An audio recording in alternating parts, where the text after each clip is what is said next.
ప్రపంచంలోని అత్యంత మురుగైన వ్యక్తిగా గుర్తింపు పొందిన ఇరాన్కు చెందిన వృద్ధుడు 94 ఏళ్ల అమౌ హాజీ మృతి చెందాడు. సుమారు 6 దశాబ్దాలుగా పరిశుభ్రతకు దూరంగా ఉన్న అతడు అక్టోబర్ 23, 2022లో మృతి చెందాడు. అమౌ హాజీకి కుటుంబీకులు ఎవ్వరూ లేరు. దీంతో గ్రామస్తులే అతడి కోసం చిన్న గుడిసెని ఏర్పాటు చేశారు.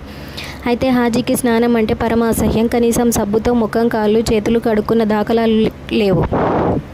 రోడ్డుపై చనిపోయిన మూగజీవులను తినడంతో పాటు 4-5 సిగరెట్లు ఒకేసారి పీలుస్తుండేవాడు.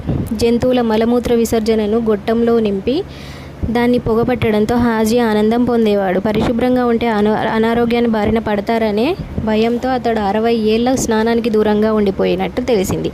విచిత్రమైన జీవితాన్ని గడుపుతున్న హాజీ గురించి 2013లో ఓ డాక్యుమెంటరీ కూడా వచ్చింది. అటువంటి వ్యక్తి గ్రామస్తులందరూ కలిసి కొన్ని నెలల కిందట బలవంతంగా స్నానం చేయించారు. అలా జరిగిన కొన్ని రోజులకే కన్ను మూయడం గమనార్హం. వీడియో నచ్చితే లైక్ చేయండి. మరిన్ని వీడియోస్ కోసం ఛానల్ని సబ్స్క్రైబ్ చేసుకోండి.